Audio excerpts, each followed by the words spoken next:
देखिए, पीठ हमेशा मजबूत रखनी चाहिए क्योंकि शाबाशी और धोखा दोनों पीछे से ही मिलते हैं। तो इसको याद रखिएगा। और देखिए, आज है 1 मार्च, यानी कि आज एक नए महीने की शुरुआत हो रही है। तो नए हर्ष और नए उल्लास और नए उमंग के साथ जो है, आइए अपना ये महीना शुरू करते हैं।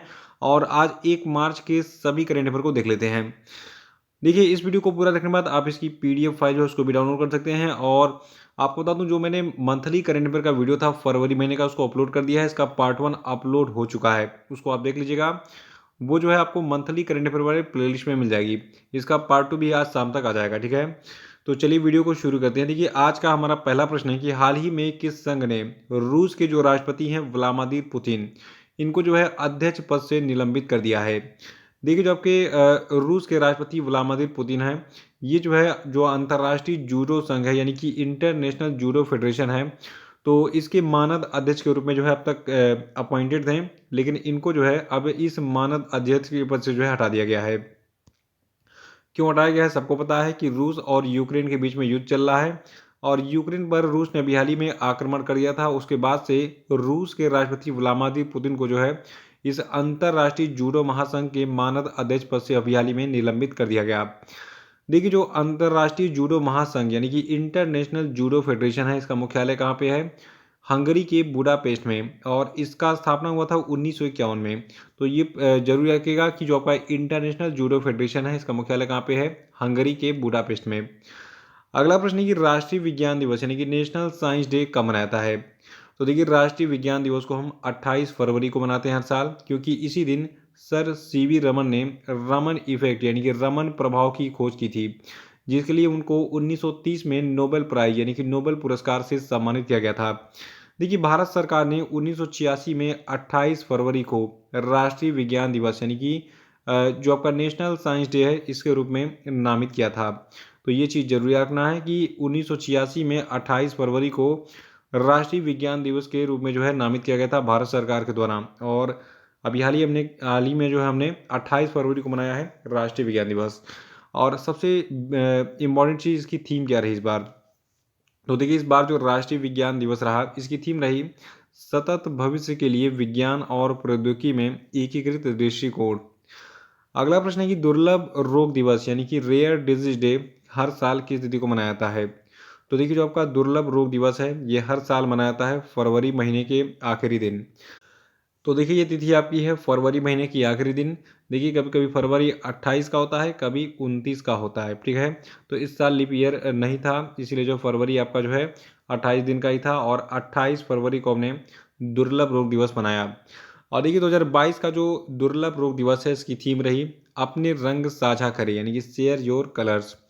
और देखिए, एक खास बात यह है कि जो आपका ये दुर्लभ रोग दिवस है, ठीक है, तो नाम से बहुत लग रहा है कि दुर्लभ यानी कि कोई दुर्लभ दिन होगा। जैसे कि 29 फरवरी का दिन जो है ये दुर्लभ ही होता है, क्योंकि ये 4 साल में एक बार आता है, ठीक है, लीप ईयर के समय। तो देखिए, जो पहला दुर्लभ रोग दिवस है, ये जो है दुर्लभ रोगों के लिए यूरोपीय संगठन के द्वारा समन्वित किया गया था। और 29 फरवरी 2008 को कई यूरोपीय देशों और कनाडा में दुर्लभ विकारों के लिए कनाडाई संगठन के माध्यम से आयोजित किया गया था। और ये 29 फरवरी का तारीख इसलिए चुना गया था क्योंकि जो है 29 फरवरी एक दुर्लभ दिन है। तो डेट और थीम याद रखेगा। 2022 का जो आपका दुर्लभ रोग दिवस है, इसकी थीम रही थी अपने रंग साझा करें यानी कि शेयर योर कलर्स, ठीक है। और फरवरी महीने का आखिरी दिन, चाहे 29 फरवरी पड़े चाहे 28 फरवरी पड़े, उस दिन हम मनाते हैं दुर्लभ रोग दिवस। अगला है कि विश्व एनजीओ दिवस यानी कि वर्ल्ड एनजीओ डे कब मनाता है? देखिए, एनजीओ, एनजीओ का फुल फॉर्म क्या होता है? नॉन गवर्नमेंटल ऑर्गेनाइजेशन, जिसको हिंदी में क्या कहते हैं हम? गैर सरकारी संगठन। तो एनजीओ का फुल फॉर्म जरूर याद रखिएगा, बहुत सारे लोगों को नहीं पता होगा, बहुत सारे तो इसको बहुत पहले से जानते होंगे। तो जो बिगनर्स हैं उनके लिए जो है एनजीओ का फुल फॉर्म मैंने बता दिया कि नॉन गवर्नमेंटल ऑर्गेनाइजेशन। देखिए, 27 फरवरी को हर साल विश्व एनजीओ दिवस यानी कि वर्ल्ड एनजीओ डे मनाया जाता है। देखिए, 2014 में 27 फरवरी को विश्व एनजीओ दिवस के रूप में घोषित किया गया था। और ये दुनिया भर में एनजीओ समुदाय के लिए एक ऐतिहासिक दिन बन गया। तो 2014 में इसकी घोषणा की गई थी और अब हर साल 27 फरवरी को ये दिवस यानी कि विश्व एनजीओ दिवस मनाया जाता है। पांचवा प्रश्न है कि भारत सरकार ने किस तिथि को पोलियो राष्ट्रीय टीकाकरण दिवस 2022 का आयोजन किया? तो देखिए, जो पोलियो राष्ट्रीय टीकाकरण दिवस 2022 है, इसका आयोजन 27 फरवरी 2022 को किया गया था। देखिए 2022 में भारत सरकार ने 27 फरवरी 2022 को पोलियो राष्ट्रीय टीकाकरण दिवस 2022, जिसे पोलियो रविवार के नाम से भी जाना जाता है, इसका आयोजन किया ताकि देश में 5 साल से कम उम्र के हर बच्चे को मौखिक पोलियो वैक्सीन यानी कि जो ओरल पोलियो वैक्सीन है इसकी 2 बूंद दी जा सके। देखिए पहले तो हम लोग जब छोटे-छोटे थे तो स्कूलों में जो है संडे के दिन रैली निकलती थी और उसमें हम लोग नारा देते थे, पल्स पोलियो चले संग-संग, कभी ना बच्चा होगा होगा अपंग, ठीक है? और ये जो आपका एक फ़ेवरेट टैगलाइन था, 2 बूंद ज़िंदगी की। तो पोलियो को जो है 2 बूंद ज़िंदगी का इसलिए कहा जाता था क्योंकि देखिए पोलियो का जो वैक्सीनेशन है ये ओरल दिया जाता है यानी कि मुँह से दिया जाता है, ठीक है? और 2 बूंद जो है ड्रॉप बच्चे के मुँह में डाला जाता था, तो इसी को 2 बूंद ज़िंदगी कहते थे, जो पोलियो का ये ओरल वैक्सीन था। अगला प्रश्न है कि हाल ही में स्पेन के राफेल नाडाल ने किस खिलाड़ी को 6-4, 6-4 से हराकर मैक्सिकन ओपन 2022 का खिताब जीता? तो देखिए जो स्पेन के राफेल नाडाल हैं इन्होंने भी हाल ही में ब्रिटेन के एक टेनिस खिलाड़ी हैं कैमरन नोरी, इनको हराकर जो है 6-4, 6-4 से हराकर मैक्सिकन ओपन 2022 का टेनिस खिताब जीत लिया है। और आपको बता दूं खिलाड़ियों का जो क्या नाम है कंट्री है इसको जरूर याद रखिए। राफेल नाडल किस देश के खिलाड़ी हैं? राफेल नाडल स्पेन के जो है टेनिस खिलाड़ी हैं और जो आपके कैमरन नोरी हैं ये ब्रिटेन के टेनिस खिलाड़ी हैं। आपको बता दूं जो आपका ये राफेल नाडाल है, ठीक है, तो मैक्सिकन ओपन 2022 जीतने के बाद ये इनका जो है मतलब 51वां एटीपी खिताब है और इस सीजन का यानी कि 2021 का जो है 2022 का ये तीसरा खिताब है। यानी कि अब तक ये 3 खिताब जीत चुके हैं इस साल और इनके करियर का ये 91वां एटीपी खिताब था। कौन सा? Mexican open 2022। अगला प्रश्न है कि सिंगापुर वेटलिफ्टिंग इंटरनेशनल 2022 में भारत ने कितने पदक जीते? तो देखिए भी हाल ही में सिंगापुर वेटलिफ्टिंग इंटरनेशनल 2022 का आयोजन किया गया था सिंगापुर में और इसमें जो है समापन जो है 8 पदकों के साथ भारत ने किया और इन 8 पदकों में से भारत ने कुल 6 स्वर्ण पदक जीते, 1 रजत पदक जीता और 1 कांस्य पदक।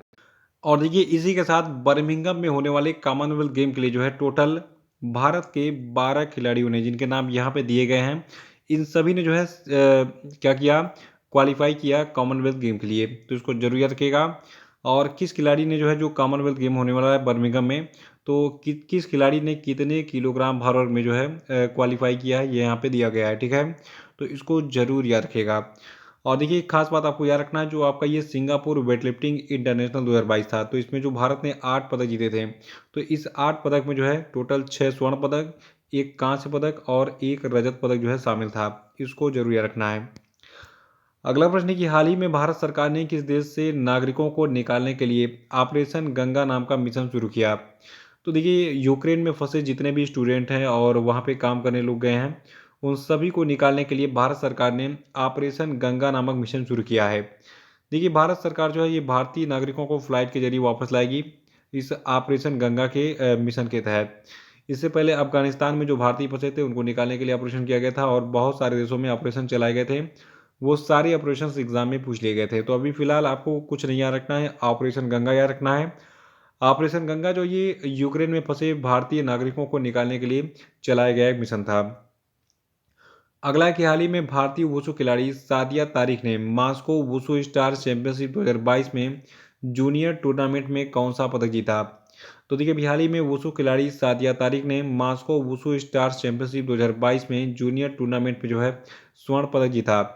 देखिए आपको बता दूं जो 15 साल की सादिया तारिक हैं ये जम्मू कश्मीर के श्रीनगर की रहने वाली हैं, यहाँ पे इनकी फोटो आपको दिख रही है। और अभी हाल ही में जो आपका 22 से 28 फरवरी तक रूस के मास्को में वुशु स्टार चैंपियनशिप का जो आयोजन किया गया था तो उसमें इन्होंने क्या जीता, स्वर्ण पदक यानी कि गोल्ड मेडल। देखिए जो आपका ये चैंपियनशिप था जिसका नाम क्या था, वुशु स्टार चैंपियनशिप 2022, तो इस चैंपियनशिप में भारत की ओर से 23 जूनियर और 15 सीनियर सहित टोटल 38 खिलाड़ियों ने भाग लिया था। तो अभी फिलहाल याद रखना है कि सादिया तारिक ने वुशु स्टार चैंपियनशिप 2022 में जूनियर टूर्नामेंट में स्वर्ण पदक जीता है भारत के लिए और भारत के लिए बहुत गौरव की बात है। अगला है कि हाल ही में ओडिशा के किस पूर्व मुख्यमंत्री का 83 वर्ष की आयु में निधन हो गया? तो देखिए ओडिशा के एक पूर्व मुख्यमंत्री थे जिनका नाम था हेमानंद बिस्वाल, इनका निधन हो गया है। इनके बारे में खास बात क्या है, देखिए जो आपके ओडिशा के पूर्व मुख्यमंत्री और कांग्रेस के प्रमुख थे, आदिवासी नेता थे जिनका नाम है हेमानंद बिस्वाल, इनका 25 फरवरी को निधन हुआ था और इनको जो है ओडिशा में दलितों और आदिवासियों का सबसे बड़ा नेता माना जाता था।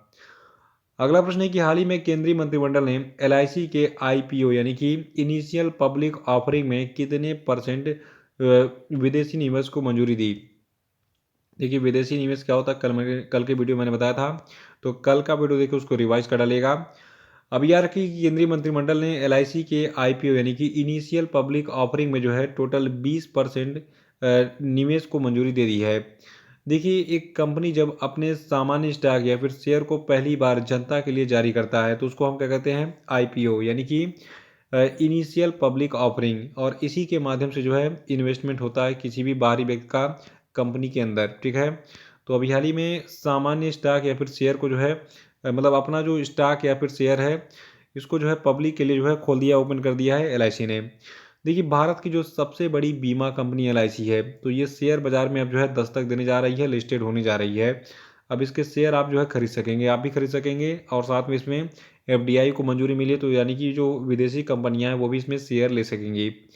देखिए जो एलआईसी कंपनी है, ठीक है, तो एलआईसी कंपनी ने देश का सबसे बड़ा आईपीओ लाने के लिए मार्केट रेगुलेटर सेबी के पास मसौदा दस्तावेज जमा कर दिया है, और इस इश्यू का जो 35% हिस्सा होगा ये रिटेल इन्वेस्टर के लिए और 10% पॉलिसी होल्डर्स के लिए और 5% कर्मचारियों के लिए जो है रिजर्व होगा। तो इसको जरूर याद रखना है। 12वां प्रश्न की हाल ही में किस मंत्रालय ने भारत सर्टिफिकेट सेल्फी अभियान शुरू किया। तो देखिए जो भारत सर्टिफिकेट सेल्फी अभियान है, ठीक है, तो इसको शुरू किया है शिक्षा मंत्रालय ने, और इस अभियान का जो उद्देश्य है ये आपका है सांस्कृतिक विविधता को प्रोत्साहित करने और बहुभाषावाद को बढ़ावा देने के लिए एक भारत श्रेष्ठ भारत के तत्वाधान में मंत्रालय द्वारा लॉन्च किए गए भाषा संगम मोबाइल ऐप को बढ़ावा देना। देखिए जो भाषा संगम मोबाइल ऐप है, ठीक है, तो ये जो ऐप है इसको शिक्षा मंत्रालय और माई जीओवी इंडिया के द्वारा विकसित किया गया है, और ये उपयोगकर्ताओं को 22 अनुसूचित भारतीय भाषाओं में दैनिक उपयोग के 100+ वाक्य सीखने की अनुमति देता है। इसको जरूर याद रखना है। तो याद रखना है कि भारत भाषा सर्टिफिकेट सेल्फी अभियान शुरू किया गया हाल ही में शिक्षा मंत्रालय के द्वारा, और इससे संबंधित मैंने सारे फैक्ट आपको बताई दिए हैं। तो ये थे आपके आज के सभी धमाकेदार प्रश्न।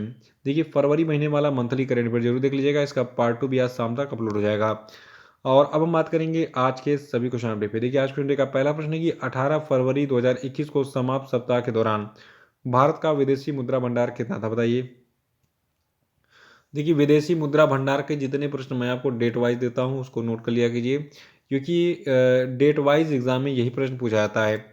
अगला कि उद्योग और आंतरिक व्यापार संवर्धन विभाग के आंकड़ों के अनुसार अप्रैल से दिसंबर 2021 के दौरान भारत का प्रत्यक्ष विदेशी निवेश इक्विटी अंतर प्रवाह 16% घटकर कितने बिलियन अमेरिकी डॉलर रह गया।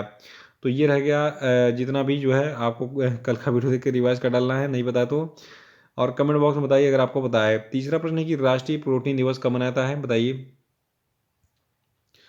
अगला कि हाल ही में किस तिथि को स्वतंत्रता सेनानी वीर सावरकर की पुण्यतिथि मनाई गई, बताइए। नेक्स्ट है कि सीनियर राष्ट्रीय शतरंज चैंपियनशिप 2022 का मेजबान शहर कौन सा, बताइए।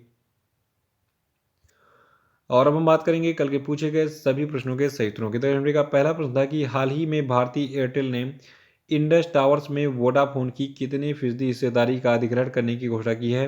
तो देखिए टोटल 4.7% हिस्सेदारी का जो है अधिग्रहण करेगी भारतीय एयरटेल, किसमें, इंडस टावर्स में, जो कि वोडाफोन का हिस्सेदारी का 1% है। अगला है कि हाल ही में किसे नए राष्ट्रीय ई गवर्नेंस डिवीजन के प्रमुख के रूप में नियुक्त किया गया है। तो ये व्यक्ति आपके अभिषेक सिंह। और अगला था कि धर्म गार्जियन किन दो देशों का संयुक्त सैन्याभ्यास है। तो देखिए धर्म गार्जियन भारत और जापान के बीच का एक संयुक्त सैन्याभ्यास है। और अगला प्रश्न है कि अंतर्राष्ट्रीय बौद्धिक संपदा सूचकांक में भारत किस स्थान पर है। तो देखिए अंतर्राष्ट्रीय बौद्धिक संपदा सूचकांक में भारत 43वें स्थान पर है। और नेक्स्ट था कि भारत के केंद्रीय ग्रामीण विकास और पंचायती राज मंत्री कौन है। तो ये व्यक्ति आपके हैं गिरिराज सिंह जी। तो इसी के साथ ये वीडियो समाप्त होता है। जय हिंद, जय भारत।